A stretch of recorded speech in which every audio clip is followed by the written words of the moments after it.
Supreme court ने हाल ही में वक्फ संशोधन अधिनियम 2025 को चुनौती देने वाली 100 से अधिक याचिकाओं पर सुनवाई की, जिसमें केंद्र सरकार से जवाब मांगा गया, लेकिन कानून के लागू होने पर तत्काल रोक लगाने से इनकार कर दिया।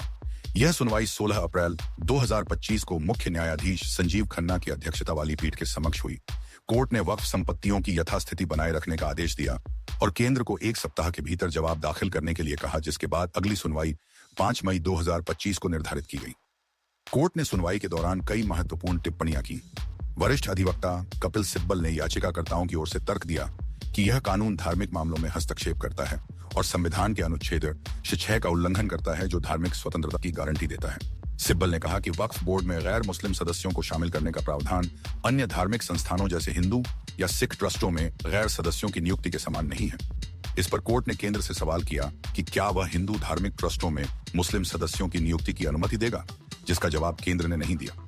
सुप्रीम कोर्ट मैं एक याचिकाकर्ता भी रहा हूं इस मामले में, तो आज माननीय उच्चतम न्यायालय का जो अंतरिम राहत का आदेश है, उस पर मैं माननीय उच्चतम न्यायालय का शुक्रिया भी अदा करता हूं और राहत की सांस भी लेता हूं कि वक्फ कानूनों में जो संविधान विरोधी संशोधन किए गए थे, उस पर आज माननीय उच्चतम न्यायालय ने कई सारे बिंदु हैं जिस पर रोक लगाई है अगले आदेश तक।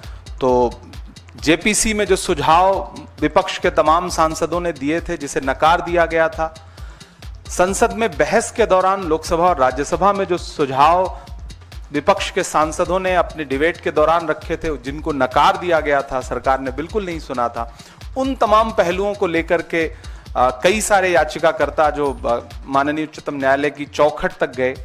तो आज माननीय उच्चतम न्यायालय ने जो फैसला दिया है, हम उस अंतरिम राहत के लिए उनका शुक्रिया अदा करते हैं और हमें पूरा विश्वास है कि आने वाली अगली सुनवाई में हमें और राहत मिलेगी, क्योंकि ये संविधान के मूल पर हमला था, किसी धर्म विशेष, किसी वर्ग विशेष का मामला नहीं था। ये संविधान की जीत है और हम बतौर कांग्रेस पार्टी, मैं बतौर अल्पसंख्यक विभाग के अध्यक्ष के और एक सांसद के बतौर मैं ये कहता हूँ कि कांग्रेस पार्टी ने संविधान बनाने, बचाने और संवारने की पूरी जिम्मेदारी हमेशा उठाई है और उसे हमेशा उठाएगी। तो आज के इस फैसले पर मैं बहुत आभारी हूं माननीय उच्चतम न्यायालय का और इस फैसले का स्वागत करता हूं खुले मन से। और अभिषेक मनु सिंघवी जी का धन्यवाद कि बहुत जोरदार तरीके से आपने माननीय उच्चतम न्यायालय के समक्ष दलीलें रखी, जिसको बहुत सारे बिंदुओं पर माननीय उच्चतम न्यायालय सहमत रहे। तो आप सारे मीडिया के साथियों का आभार भी प्रकट करते हैं। ये मसला किसी एक वर्ग विशेष का नहीं है। जलते घर को देखने वालों, फूस का छप्पर आपका है, उसके पीछे तेज हवा है, आगे मुकद्दर आपका है।